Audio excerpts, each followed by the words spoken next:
Fellow students are probably familiar with the vague sense of dread that I think everyone's kind of felt when someone asks you a question like, what are you going to do with that degree anyway? And this isn't something that's isolated to one major or one faculty. I mean, ask someone whether your degree is useful, and they're probably going to tell you about how high your earning potential is later, or what type of career you can expect with that. And that can leave someone feeling a little empty inside, because surely there's more to what we're doing here than cold, hard economics. So, what's the value of getting an education at university? Well, people often ask me how I can study philosophy and physics at the same time. And that question seems to imply that, these subjects are so different, they're somehow incompatible. And that's not true. In fact, I would go so far to say that what I get out of studying philosophy is exactly what everyone gets out of studying all of their degrees. Now, someone might stop me here and say, an electrical engineering student and a philosophy student, they take different courses that have different information in them. And that's true. But my point is that the result of earning both degrees is the same. You get this insight into the world and how to interpret and reapply its many patterns. For example, it's hard not to be impressed by physics. A fun guy at a party might start throwing a hacky sack around and be struck at how it traces a near-perfect parabola. I mean, look at that. Who knew that the quadratic formula actually could tell you something useful? It didn't have to be that way.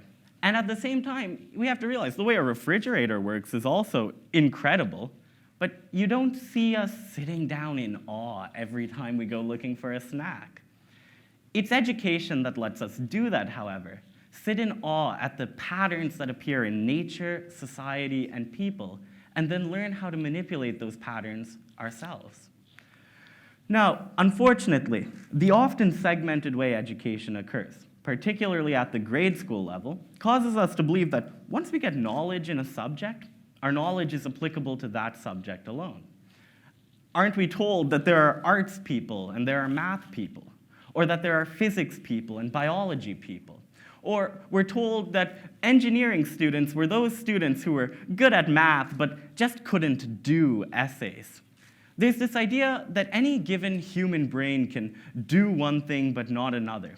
Not just because of how that brain was trained or what that brain's interested in. We're told that there are different types of human brain.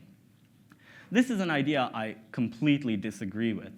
I think that the insight education brings and the insight into the patterns that we see from education means no matter what subject you get trained in, you bring valuable perspective into others. Now, maybe I can grant that specific skills need to be trained, like essay writing or calculus. But you have to realize, writing an essay or taking a derivative, these don't require any special cognitive faculty. They're practiced, mechanical skills. In contrast, the insight a psychology student gets into how the human mind works can be used over and over again to analyze how economies work or how entire societies work. This cognitive faculty isn't practiced into existence the way we practice into existence our ability to use long division. It's a paradigm or a way of thinking. And this isn't something I'm making up on the spot, actually.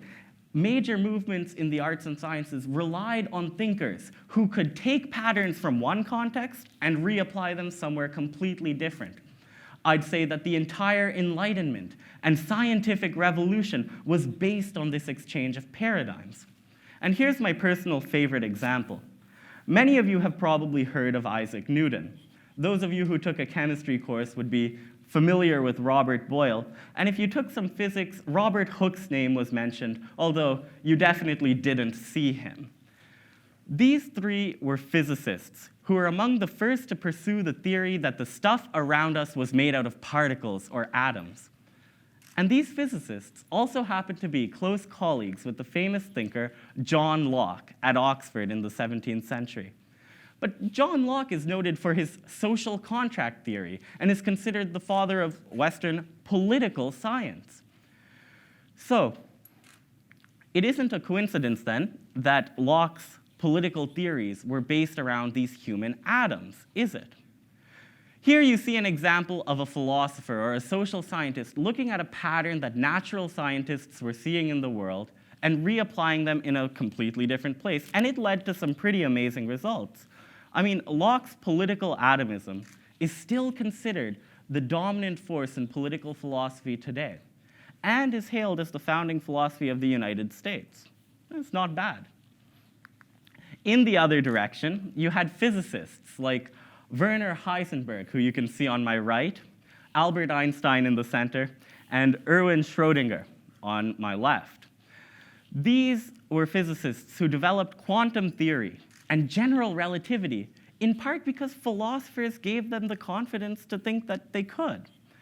When great names like Einstein, Schrödinger, and Heisenberg grappled with issues like quantum indeterminacy, like is that cat dead or alive, or the fact that time was no longer standard, it's this relative thing, they didn't cite their equations, which I've displayed in their full, beautiful glory here. They didn't cite these equations as justification. They, in fact, cited philosophers, like Immanuel Kant of Prussia in the 1700s. And this seems weird to us now, because why should a self-respecting scientist like Einstein listen to someone who 200 years earlier talked about subjective experience or the phenomenal world? But therein lies the key. Their confidence in their own work came because they had read enough beyond physics to redefine what was possible within physics. It is important to realize what I'm not saying. I'm not saying, for example, that I should be allowed to change someone's plumbing. Actually, I shouldn't be allowed near anything that could affect your quality of life that dramatically. Clearly, you need a broad range of educations if you want to bring this paradigm into a new field. After all, we're at a university, right? Like, I don't have to look far to find someone here with a story about how someone else came in, dismissed their degree or their courses as easy, a joke, not important.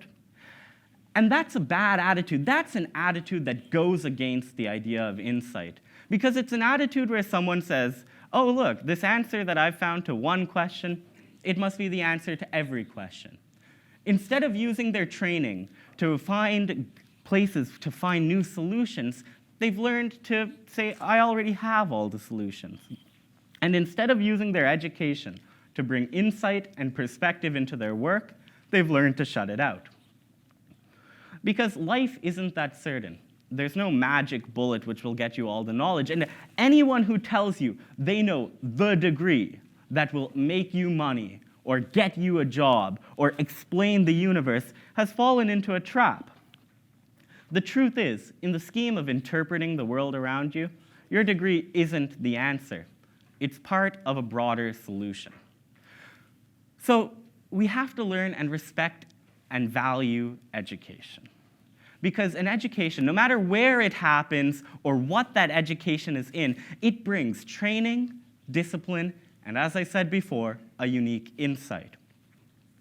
This is difficult because we have to remember when someone has training or an education in something different from your own, we have to stop and remember unusual isn't bad, it's good. And we also have to respect ourselves. Just because our major doesn't sound as intimidating or scary as someone else's doesn't mean the work we have put into it is any less valuable. And with this mutual respect and understanding, we will have the ability to engage in that cross-disciplinary mentality that Locke and Heisenberg did. So, what's the value of getting an education? Well, as I said before, I'll probably say again, it's insight. When you get an education, you get this insight into the world and how you can shape it in turn. And universities are particularly good because of the diversity of insight you'll be exposed to. For example, UNB has concurrent programs in science, arts, computer science, and education. And of course, you have access to courses in many completely different faculties at a university. So when you walk out with a piece of paper, yes, it will be nice to put on your resume or show to a med school or whatever, but it signifies so much more because it signifies that you've interacted with the world in a way that goes beyond living in it. You've learned something about it. And when a politician gets up and tells you how many jobs they're going to make, or how good the healthcare is going to be, or how high the wall they'll build will be, or when a celebrity tells you what's okay to eat, what you're allowed to put in your home, you'll have perspective. The perspective to ask, how does what they're talking about even work? Does that make sense to me?